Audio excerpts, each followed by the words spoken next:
Good morning बच्चों। आज हम लोग जो प्रपोज़ल है हमारे सिलेबस में उसका पार्ट 1 में डिस्कस कर रही हूँ, यानी प्रपोज़ल कब लिखा गया था और उसका क्या इम्पैक्ट है। तो the one act play proposal was translated as a marriage proposal was written by Anton Chekhov in 1890. It is one of the Chekhov's earliest plays and was first performed on April 12, 1890 at the Abramosto estate in Russia. ये क्या है ना बच्चों, ये जो proposal आप समझ रहे हो 1890 में लिखा गया था। उस समय मैरिज को लेकर के समाज में बहुत सारी बातें थी।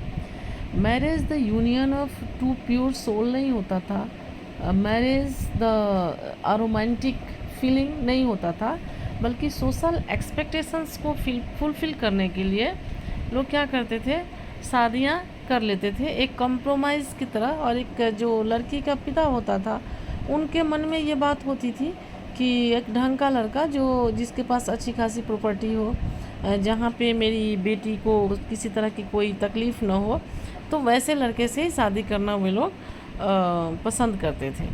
तो इसी के ऊपर में मतलब ये थोड़ा आयरॉनिकल भी है, थोड़ा कॉमेडी के सेंस में भी है। तो हम लोग आगे पढ़ के देखेंगे, ज़्यादा क्लियर होगा कि कौन से कॉन्टेस्ट में इस बात को ये किया गया था। अब हम लोग इसका समरी पढ़ेंगे। वॉनेट प्ले जो था प्रपोज़ल का, उसमें 3 मेन कैरेक्टर हैं। एक है इवान वैसिलिएविच लेमोवो एंड वो एक लैंड ओनर है।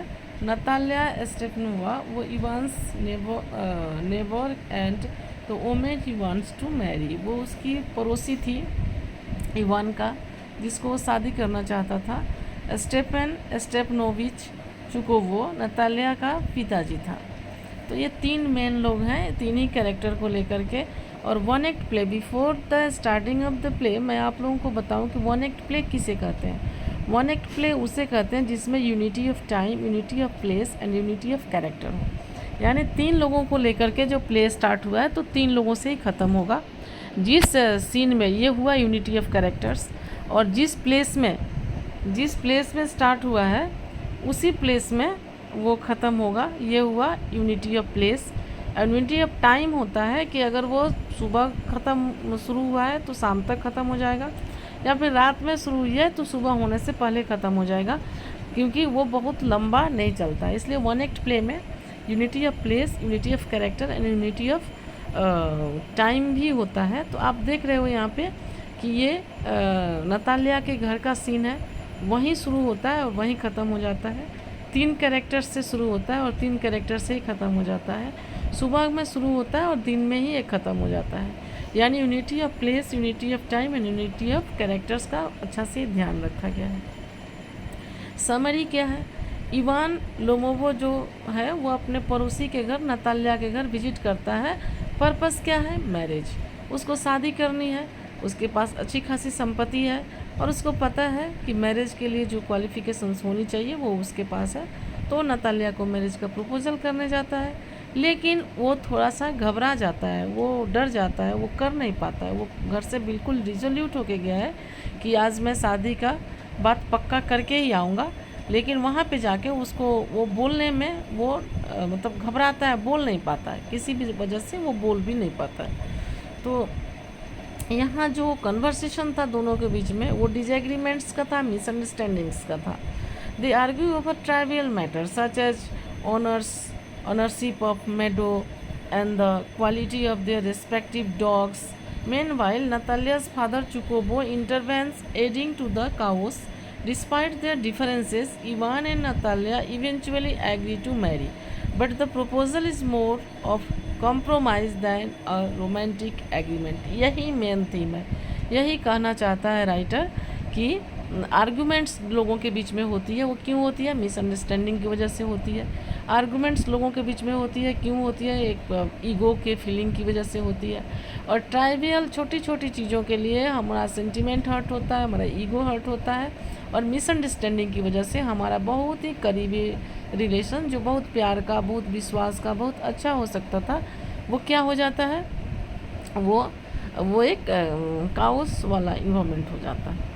और यहाँ पे ये पहला टॉपिक था। दूसरा उनका टॉपिक समझाने का ये है कि बहुत समय में क्या देखा जाता है कि अपना सोशल एश्योरेंस के लिए, अपने फ्यूचर को एश्योर करने के लिए अनरोमांटिक कपल्स बनते हैं, जिनको आपस में कोई उस तरह का, उनके विवाह क्या है, the soul of two unions जो होना चाहिए, जिसकी पसंद नापसंद, जो एक दूसरे को देखता है, पसंद करता है, खुश होता है, लेकिन वैसा नहीं होकर के एक कॉम्प्रोमाइज़ के रूप में मैरिज हो जाता है, जिसका बारे में उन्होंने यहाँ पे डिस्कस किया। थीम्स क्या है? The absurdity of human relations, यही है कि कैसे छोटी छोटी बातों में हम उलझ जाते हैं, मिसअंडरस्टैंडिंग हमको कैसे अलग कर देता है। The challenges of communication and understanding, बहुत लोग कुछ कहना कुछ चाहते हैं लेकिन कुछ और कह देते हैं, जिससे अगले को गुस्सा आ जाता है। तो कम्युनिकेशन के जो चैलेंजेज होते हैं, अंडरस्टैंडिंग की जो प्रॉब्लम होती है, इसकी वजह से भी बहुत समय हमारे रिलेशंस ख़राब होते हैं। दूसरा है जो social pressure and expectations surrounding marriage. Social pressure होता है, आपको जिसको नहीं पसंद कर रहे हो उसको भी लोग कहते हैं इसमें क्या बुराई है, ये तो अच्छा खासा है, इसे शादी करके तुम खुश रहोगे, तुम्हारा तो मत ही फिरा हुआ है, भविष्य में पछताओगे, तुमको तो मरना है, तुम अपनी बुद्धि लगा रहे हो। तो इस तरह से क्या होता है, सोसाइटल प्रेशर होता है और एक्सपेक्टेशंस होता है कि ऐसा ऐसा ऐसा ऐसा करेंगे तो ये अच्छा होगा। तो इस तरह से मैरिज जो होता है वो एक कॉम्प्रोमाइज़ बन के रह जाता है। टोन क्या है? कॉमेडिक है with touch of satire and आयरोनी।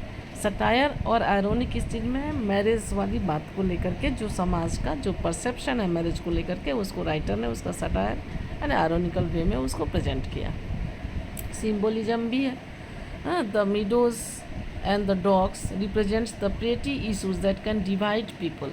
तो सिंबल क्या है? वो जो उनका जो मीडोज है और डॉग्स जिसके ऊपर में उन्होंने लड़ाई किया था, ये सिंबलाइज करता है कि हमको एक दूसरे से रिलेशन ख़राब होने के पीछे कोई बहुत ज़्यादा सेल्फिशनेस नहीं होता है, सब समय बहुत ज़्यादा कुछ पर्सनल प्रॉब्लम्स नहीं होते हैं, कुछ डिस्टर्बेंसेस नहीं होते हैं, बल्कि छोटी छोटी बातों से हम लोग आर्गूमेंट में चले जाते हैं और जिससे हमारा रिलेशन ख़राब होता है। Proposal represents the societal expectation of marriage rather than true love और कंपैटिबिलिटी। मतलब शादी जो होनी चाहिए वो ट्रू लव होना चाहिए, एक दूसरे के प्रति अट्रैक्शन होना चाहिए, वो नहीं होकर के क्या होता है, सोसाइटल एक्सपेक्टेशन की तरह से हम लोग एक कॉम्प्रोमाइज़, शादी को एक कॉम्प्रोमाइज़ का रूप दे देते हैं। Overall, the proposal is a humorous and insightful commentary on human relationships and the complexity of communication. और कहाँ से लो? Next.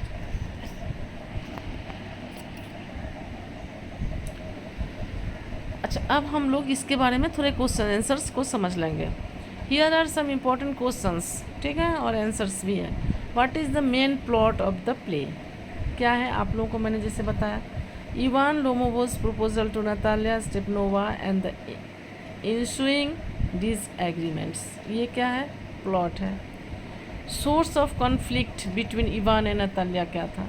There pretty argument over a meadows and their dogs, जो छोटी छोटी बिना मतलब की बातों पे हम लड़ते हैं।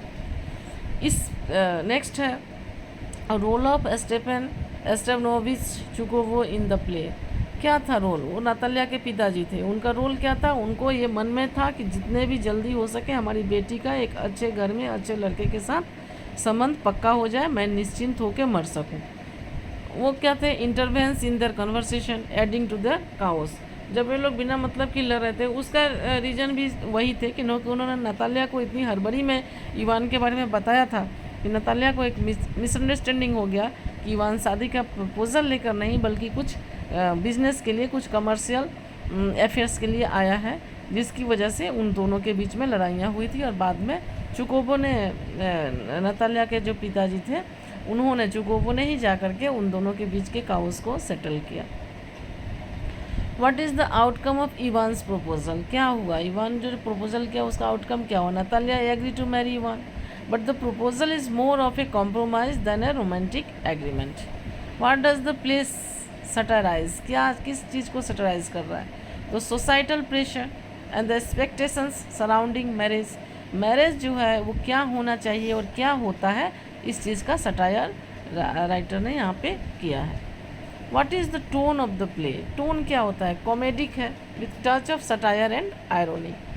What do the meadows and dogs symbolize, क्या ये जो ट्राइवियल छोटी छोटी चीज़ें, बिना मतलब की चीज़ें हैं, द पेटी issues that can divide people. What is the significance of the title, significance क्या, it highlights the central plot point and the societal expectations of marriage. How do Ivan and Natalia's characters change throughout the play? They reveal their true selves, showing their petty and argumentative nature. What message does the play convey? क्या हम लोग को यहाँ से शिक्षा मिलता है? That relationships are complex and that societal expectations can lead to compromise rather than true love और कंपेटिबिलिटी। तो ये है।